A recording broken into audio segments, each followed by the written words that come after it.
Je donnais le bain à ma fille Léa quand ma sœur Claire m'a appelé. Je suis désolé, Georges. Je dois faire ce qui est juste pour les enfants. L'aide sociale à l'enfance arrive demain matin. Elle a raccroché avant que je puisse répondre. Le lendemain, une inspectrice de l'ASE a frappé à ma porte avec 2 policiers et une ordonnance du tribunal. Nous avons reçu un signalement de maltraitance physique et psychologique, m'a-t-elle annoncé. Ils ont fouillé toute la maison, photographié chaque pièce, interrogé mes enfants séparément. Léa est ressortie en pleurs. Lucas avait l'air terrifié. Nous avons trouvé un bleu sur le bras de Lucas, a déclaré l'inspectrice, et Léa semble nerveuse en votre présence. Lucas joue au football. Il a des bleus chaque semaine. Ils n'ont rien voulu entendre. Nous plaçons les enfants immédiatement en famille d'accueil d'urgence. J'ai essayé d'attraper la main de Léa. Monsieur, reculez ou les policiers vous maîtriseront. Je les ai regardés mettre mes enfants dans le fourgon de l'ASE. Léa hurlait mon nom. Lucas pleurait. L'inspectrice m'a tendu des documents. Aucun contact avec vos enfants. Votre audience est dans 5 jours. Si les accusations sont fondées, vous risquez 20 ans. J'ai appelé le placement d'accueil.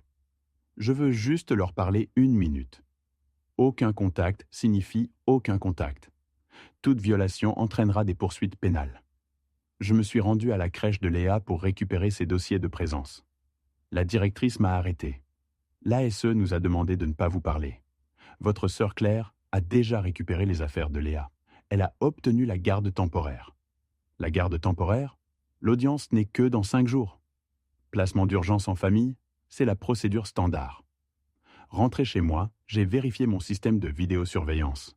6 mois d'enregistrement de nos dîners normaux, des devoirs, des histoires du soir. Le disque dur avait disparu. Les câbles étaient coupés. Claire avait une clé de ma maison. J'ai appelé la police. Ma sœur a cambriolé et volé des preuves de mon innocence. L'agent semblait blasé. Monsieur, votre sœur a la garde temporaire de vos enfants. Elle est légalement autorisée à récupérer leurs affaires. J'ai appelé l'avocat commis d'office qu'on m'avait assigné. Monsieur, j'ai 63 dossiers. L'ASE a trouvé des bleus sur les 2 enfants. Votre sœur a un casier vierge, un mariage stable. Ça ne se passe pas comme ça, à moins qu'elle n'ait commencé le processus il y a des mois. Exactement. Elle a tout planifié. Avez-vous des preuves? Je n'en avais pas. J'ai passé les jours suivants à appeler tout le monde. La pédiatre de Léa, l'entraîneur de foot de Lucas, mes voisins. Personne ne me croyait. Le jour 4, j'ai embauché un détective privé avec mes économies. Il m'a rappelé l'après-midi même. Monsieur, je ne peux pas prendre votre affaire. L'avocate de votre sœur m'a contacté. Si j'interfère, je risque de perdre ma licence. L'audience était à 10 heures. Claire était assise en face avec son mari, tamponnant ses yeux avec des mouchoirs. L'assistante sociale a tout présenté. Les bleus, les visites aux urgences, les témoignages. Claire a pleuré en témoignant.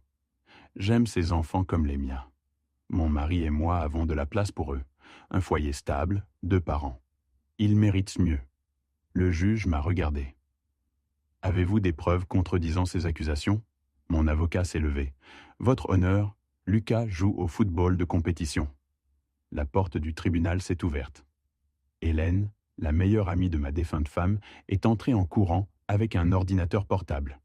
Votre honneur, j'ai la preuve qu'il n'a rien fait. Le juge a froncé les sourcils. Madame, vous ne pouvez pas... J'ai trouvé l'ordinateur de Claire chez elle. J'ai son historique de recherche. Hélène a ouvert l'ordinateur. Il y a 4 mois, Claire a recherché comment gagner un dossier ASE et obtenir la garde de neveux et nièces. Elle a un dossier avec de faux messages textes, des modèles pour simuler des photos de bleu, un calendrier pour monter un dossier. Et elle a des vidéos. Des vidéos où elle dit à Lucas et Léa que leur père ne voulait plus d'eux.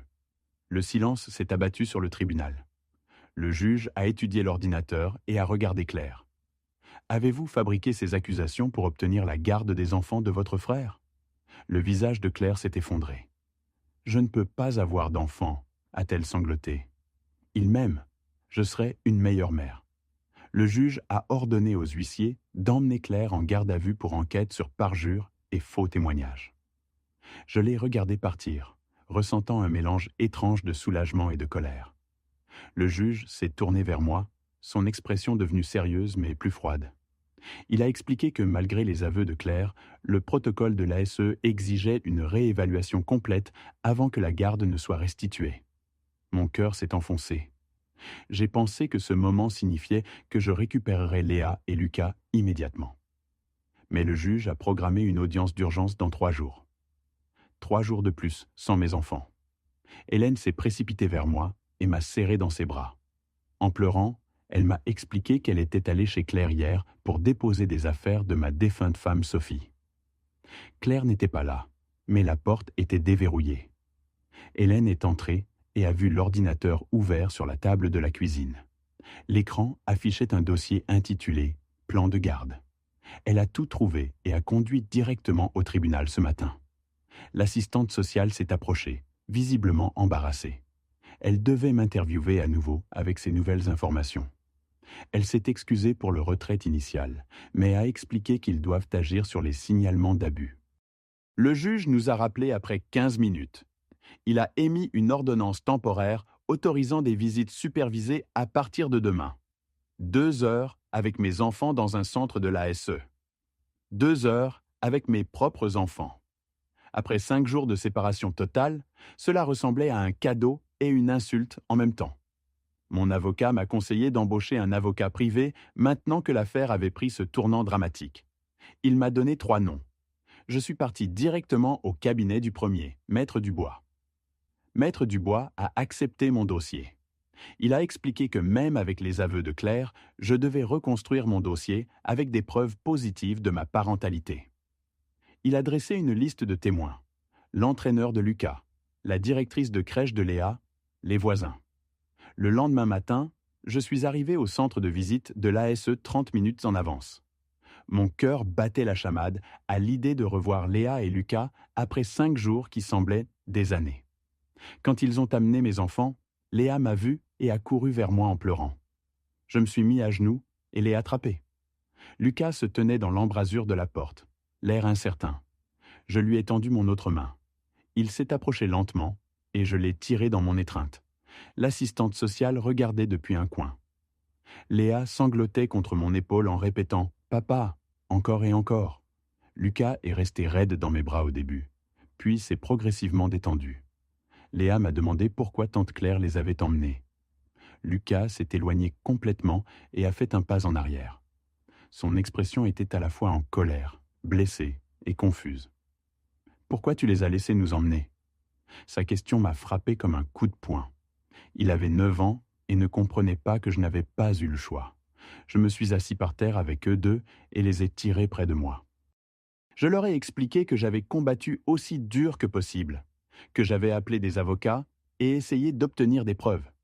Mais le juge avait cru aux mensonges de tante Claire. Lucas m'a alors dit quelque chose qui m'a glacé l'estomac. Pendant les 5 jours chez Claire, elle leur répétait sans cesse que je ne voulais plus vraiment d'eux, qu'ils seraient plus heureux en vivant avec elle pour toujours, qu'elle pouvait leur donner des choses que je ne pouvais pas. L'étendue des dégâts psychologiques que Claire avait infligés en seulement 5 jours m'a frappé alors.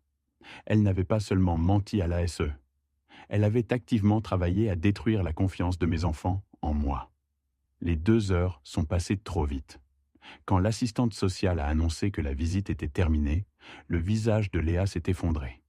Elle s'est agrippée à ma chemise en hurlant qu'elle ne voulait pas partir. Une autre travailleuse est venue aider à la retirer physiquement de moi pendant qu'elle sanglotait. Lucas est resté figé, le visage vide. Je suis allé directement au cabinet de Maître Dubois. Je lui ai tout raconté. Il m'a dit que cela démontrait le préjudice psychologique causé par Claire. Il avait déjà déposé une requête pour augmenter les visites et une évaluation psychologique indépendante des enfants. Cet après-midi-là, M. Lavigne de l'ASE m'a appelé. Son ton était complètement différent, plus respectueux.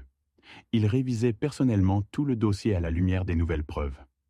Il voulait programmer une entrevue de réévaluation pour le lendemain. Le lendemain, M. Lavigne m'a fait passer un entretien approfondi. Je lui ai décrit une journée type avec Léa et Lucas avant le retrait. Il écoutait attentivement et prenait des notes. Je lui ai montré des dizaines de photos des matchs de foot de Lucas, avec des bleus et des écorchures de jeu. Meus. Lavigne a recommandé d'augmenter les visites à 4 heures quotidiennes pendant la poursuite de l'évaluation complète. Il voulait commencer à reconstruire le lien parent-enfant immédiatement. Maître Dubois m'a appelé dans l'après-midi. Le juge avait approuvé l'augmentation des visites à partir de demain. Encore mieux, il avait ordonné une évaluation psychologique indépendante par le docteur Martin, une thérapeute spécialisée dans les cas d'aliénation parentale.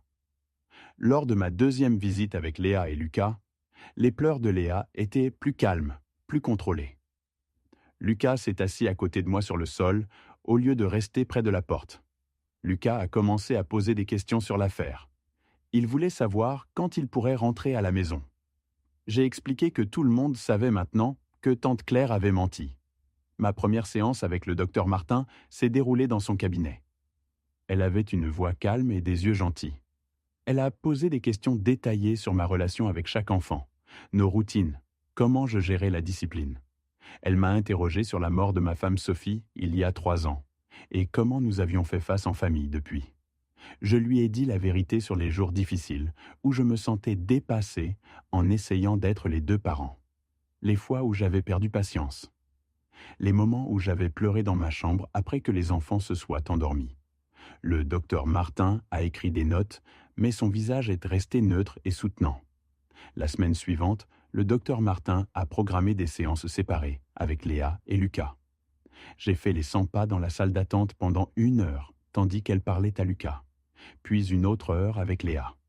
Une semaine après la révélation au tribunal, un inspecteur de police m'a appelé. Ils enquêtaient sur le cambriolage et le vol de mes enregistrements de sécurité par Claire. Voulais-je porter plainte? J'ai appelé Maître Dubois. Il a dit que déposer la plainte établirait un schéma de comportement criminel et de préméditation. Je me sentais partagé parce que Claire était toujours ma sœur. Mais Dubois m'a rappelé que Claire avait planifié cela pendant des mois, qu'elle avait délibérément détruit des preuves. J'ai rappelé l'inspecteur et dit que je voulais porter plainte. Je suis allé à l'ancienne crèche de Léa pour parler à Madame Renard, la directrice. Elle a accepté sans hésitation de fournir une déclaration écrite. En 2 ans de dépôt et récupération quotidien, elle n'avait jamais rien vu d'inquiétant dans mes interactions avec ma fille. Léa parlait constamment de moi à la crèche, disant toujours que son papa était le meilleur. Des terrains de foot, j'ai parlé à Monsieur Moreau, l'entraîneur de Lucas. Il a dit absolument et m'a expliqué que Lucas était enthousiaste au football et se faisait constamment bousculer pendant les matchs.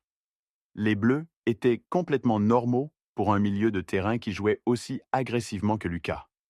Il a dit que j'avais assisté à chaque entraînement et match, que Lucas parlait constamment de son père. Ce soir-là, mes voisins âgés sont venus me voir. Ils m'ont dit qu'ils avaient été interrogés par l'ASE et qu'ils avaient donné des déclarations positives me concernant. Ils étaient en colère que leurs déclarations aient été ignorées au profit des mensonges de Claire. Ils seraient heureux de témoigner à toute audience si nécessaire. Ma 4e visite avec les enfants a eu lieu 3 jours plus tard. Quand l'assistante sociale les a amenés, Lucas a marché droit vers moi et m'a étreint en premier. J'ai senti ma gorge se serrer. Nous avons joué à des jeux de société pendant les 2 heures complètes. Lucas a parlé de football et a demandé quand il pourrait retourner à l'entraînement. 2 semaines plus tard, le docteur Martin a terminé son évaluation et envoyé son rapport au tribunal. Maître Dubois m'a appelé cet après-midi. Le rapport était fortement en ma faveur. Le docteur Martin concluait que j'étais un parent capable et aimant, que les enfants allaient très bien avant d'être retirés et que Claire les avait délibérément retournés contre moi. Je me suis assis sur mon canapé parce que mes jambes semblaient faibles. Le rapport disait que la colère de Lucas envers moi venait directement des mensonges de Claire. Pas de problème réel dans notre relation. Elle recommandait de nous remettre ensemble immédiatement, avec un soutien thérapeutique pour nous 3. Dubois a dit que ce rapport garantissait pratiquement que je récupérerais la garde à l'audience finale. 2 jours avant l'audience finale, Dubois m'a rappelé. Le bureau du procureur voulait poursuivre Claire pour fausse déclaration et mise en danger d'enfant par abus psychologique. Il voulait savoir à quel point je voulais qu'il s'en prenne à elle. J'ai passé cette soirée à penser à Claire, assise dans une cellule de prison, et à me sentir mal à ce sujet. J'ai rencontré une procureure qui avait le dossier de Claire étalé sur son bureau. Elle m'a demandé ce que je voulais voir arriver à ma sœur. J'ai essayé d'expliquer ce que je ressentais. Claire était clairement malade mentalement et avait besoin d'aide en santé mentale plus que de temps de prison. Mais j'étais aussi tellement en colère à propos de ce qu'elle avait fait subir à mes enfants. La procureure m'a expliqué qu'ils envisageaient d'offrir à Claire un accord de plaidoyer au lieu d'aller au procès. L'accord inclurait un traitement psychiatrique obligatoire et une probation au lieu d'une peine de prison sérieuse. Dubois a dit que cela avait du sens et épargnerait aux enfants de devoir témoigner au tribunal. J'ai accepté que garder Léa et Lucas hors d'une salle d'audience semblait le bon choix. La nuit avant l'audience finale de garde, je ne pouvais pas dormir. Je savais rationnellement que les preuves étaient complètement en ma faveur, mais je ne pouvais pas empêcher mon cerveau d'inventer des catastrophes. L'audience finale a commencé à 10 heures du matin. Le juge Beaumont est entré et a commencé à examiner les preuves. Il avait l'évaluation du docteur Martin devant lui et en a lu des parties à haute voix. Il a parlé des déclarations des témoins de Madame Renard, Monsieur Moreau et mes voisins, et a mentionné le rapport mis à jour de l'ASE de Monsieur Lavigne, qui recommandait de me redonner la garde. Le juge m'a regardé directement. Êtes-vous prêt à soutenir les enfants à travers une thérapie pour gérer le traumatisme qu'ils ont vécu? Absolument. Tout ce dont ils ont besoin, je ferai n'importe quoi pour les aider à guérir. Ma voix a tremblé un peu, mais je pensais chaque mot. Le juge Beaumont a examiné plus de documents, puis a rendu sa décision. La garde complète m'était restituée immédiatement à partir d'aujourd'hui. J'ai senti tout mon corps devenir faible de soulagement. Le juge a continué à parler disant que nous trois devions faire une thérapie familiale pendant au moins 6 mois. Puis, il a émis une ordonnance restrictive empêchant Claire de me contacter moi ou les enfants, et il a renvoyé son dossier au bureau du procureur pour poursuite criminelle. Après le départ du juge, Dubois m'a dit que je pouvais récupérer Léa et Lucas de leur placement d'accueil cet après-midi. Le soulagement m'a frappé si fort que je me suis senti étourdi. Je suis allé au foyer d'accueil cet après-midi, les mains tremblantes sur le volant. J'ai frappé à la porte d'une maison d'apparence normale avec des jouets dans la cour. Une femme a répondu et j'ai dit qui j'étais. Elle a souri et m'a invité à entrer. Elle a appelé Léa et Lucas et j'ai entendu leurs pas courir dans le couloir. Léa m'a vu en premier et son visage s'est illuminé. Elle a commencé à pleurer des larmes heureuses en courant vers moi. Je me suis mis à genoux et l'ai attrapée dans une étreinte, la tenant serrée pendant qu'elle sanglotait contre mon épaule. Lucas est sorti plus lentement, l'air prudent mais plein d'espoir. J'ai tendu un bras vers lui et il s'est approché et m'a laissé le tirer dans l'étreinte aussi. Les parents d'accueil se sont tenus en retrait. La femme m'a dit que les enfants avaient parlé de moi constamment, demandant chaque jour quand ils pourraient rentrer à la maison. J'ai récupéré leur sac à dos et peluches et les ai remerciés. Nous sommes allés à ma voiture et je les ai attachés dans leur siège. Je me suis retourné pour les regarder. Nous rentrons à la maison et restons ensemble. Personne ne peut nous séparer à nouveau. Le visage de Lucas semblait inquiet. Est-ce que tante Claire peut nous emmener à nouveau? Il y a une ordonnance du tribunal l'empêchant de s'approcher de nous. Le juge l'a rendue officielle. Elle ne peut pas enfreindre cette règle. Il a hoché la tête lentement et j'ai vu ses épaules se détendre juste un peu. Léa a tendu la main et a saisi la mienne entre les sièges. J'ai conduit lentement à la maison, vérifiant constamment le rétroviseur pour regarder leur visage et m'assurer qu'ils étaient vraiment là avec moi. Cette première nuit a été plus difficile que prévu. Léa a refusé d'aller dans sa propre chambre et a pleuré quand je l'ai suggéré. Alors j'ai installé des couvertures sur le sol de ma chambre pour les 2 enfants. Lucas n'a pas argumenté sur l'arrangement, mais il est resté silencieux et continuait à regarder la porte. J'ai préparé leur dîner préféré ce soir-là, nuggets de poulet et macaronis au fromage avec des bâtonnets de carottes. Nous nous sommes assis ensemble à notre table de cuisine pour la première fois en presque 3 semaines.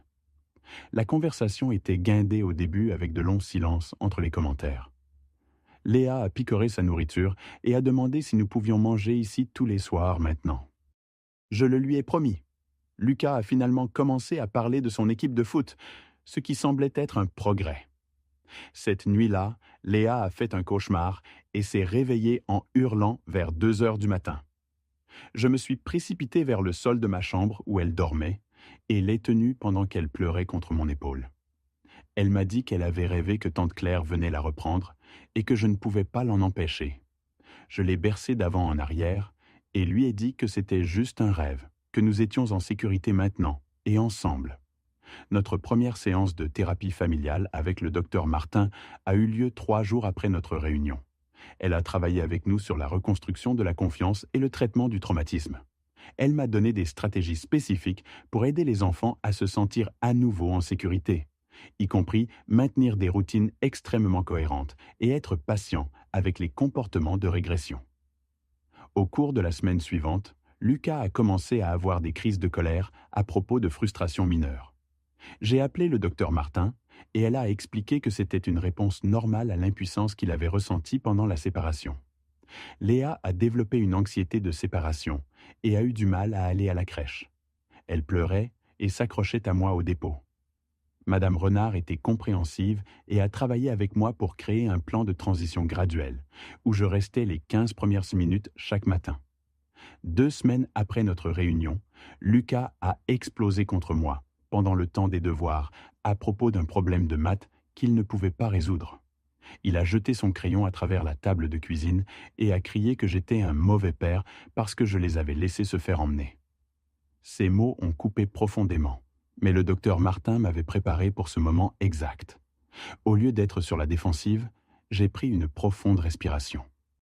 J'ai reconnu sa colère et lui ai dit qu'il avait le droit d'être en colère, que ses sentiments étaient valides. Nous nous sommes assis ensemble sur le canapé et avons eu une longue conversation où j'ai expliqué à nouveau que le juge avait pris une décision basée sur des mensonges. Lucas a pleuré et a admis qu'il savait que ce n'était pas vraiment ma faute, mais qu'il était quand même en colère. Plus tard cette semaine, Dubois m'a appelé. Le procureur offrait à Claire un accord de plaidoyer. 5 ans de probation et traitement psychiatrique obligatoire en échange d'un aveu de culpabilité. Pas de procès, pas de témoignage des enfants. À l'audience de condamnation 1 mois plus tard, Claire s'est levée, la voix brisée, pour s'excuser. Son avocate a présenté des années de traitement de fertilité, de fausses couches, de dépression. L'évaluation psychiatrique décrivait sa fixation progressive sur Lucas et Léa. Le juge l'a condamné sévèrement. Vos actions étaient cruelles et calculées. Vous avez traumatisé 2 enfants qui vous faisaient confiance. Il a accepté l'accord. 5 ans de probation. Traitement immédiat. Dans le couloir, le mari de Claire m'a rattrapé, épuisé. Je ne savais pas. Nous nous séparons. Je ne peux plus lui faire confiance. Au cours des semaines suivantes, Léa s'est progressivement améliorée. Les crises matinales à la crèche sont devenues plus courtes. 6 semaines après, Madame Renard m'a appelé. Léa jouait avec les autres enfants au lieu de surveiller la porte. Lucas a eu sa percée en thérapie. Le docteur Martin m'a expliqué qu'il avait peur que s'il m'aimait trop, il me perdrait comme sa mère. Elle l'a aidé à comprendre que construire des murs ne ferait que le rendre plus seul. Ce soir-là, il a initié une vraie conversation au dîner. 3 mois après, nous avions de nouvelles routines. Cinéma le vendredi, match de foot le samedi, le parc le dimanche, où nous parlions à Sophie près du Grand Chêne. Une lettre de l'avocate de Claire est arrivée. Pouvait-elle envoyer des cartes d'anniversaire ? J'ai consulté le docteur Martin puis les enfants. Lucas a haussé les épaules. Léa m'a fait promettre de les lire d'abord. La carte de Lucas était simple, joyeux anniversaire et des excuses sincères. Il m'a regardé. Est-ce que les gens qui font de mauvaises choses peuvent redevenir bons ? Je ne sais pas. Ta tante est malade et reçoit de l'aide. Un jour, tu décideras par toi-même. Pour les 7 ans de Léa, nous avons fait une petite fête avec ses amis de crèche et nos voisins. En la regardant souffler ses bougies, entourée d'amis et heureuse, j'ai mesuré le chemin parcouru depuis ce terrible matin. 6 mois plus tard, le docteur Martin a noté des progrès remarquables. Les crises de Lucas avaient diminué. L'anxiété de Léa était gérable. Elle a recommandé d'espacer les séances. Lucas a été sélectionné pour l'équipe d'élite et m'a demandé d'être son entraîneur adjoint. J'ai accepté immédiatement. Léa a commencé le CP sereinement. Son enseignante m'a confirmé qu'elle allait bien, académiquement et socialement. Un soir de novembre, Lucas séchait la vaisselle. Je suis content que nous soyons ensemble. Désolé d'avoir été en colère. J'ai posé mon assiette. Tu n'as rien à t'excuser. Ta colère était justifiée. Je suis fier de toi. Il m'a étreint, l'eau de vaisselle trempant nos chemises. La première affection physique qu'il initiait depuis notre réunification. Au premier anniversaire du jour où l'ASE a pris mes enfants, nous nous sommes réunis dans le salon.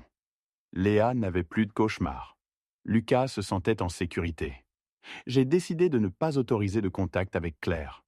Les enfants prospéraient sans elle. Et le docteur Martin a soutenu ma décision. Au championnat de foot en décembre, Lucas a marqué le but gagnant dans les dernières minutes. Après le coup de sifflet, il a couru m'étreindre devant tout le monde. Nous avions reconstruit ce que Claire avait essayé de détruire. Mi-décembre, au coucher, Léa m'a dit qu'elle m'aimait jusqu'à la lune et retour infinité de fois. Les mots exacts de Sophie. Une bénédiction. Dubois m'a appelé avant Noël. Claire avait terminé sa première année de traitement avec des progrès significatifs. Je l'ai remercié, mais lui ai dit que mon attention restait sur mes enfants, qui allaient mieux sans elle. Notre dernière séance de thérapie a eu lieu après 10 mois. « Sommes-nous réparés ?» a demandé Lucas. Le docteur Martin a souri. « Les familles ne sont jamais complètement réparées. Mais vous avez appris à vous soutenir mutuellement. » Le dimanche suivant, au parc où reposaient les cendres de Sophie, j'ai regardé Lucas et Léa jouer sur les balançoires, rire, se poursuivre. Le soleil était chaud. D'autres familles profitaient du week-end.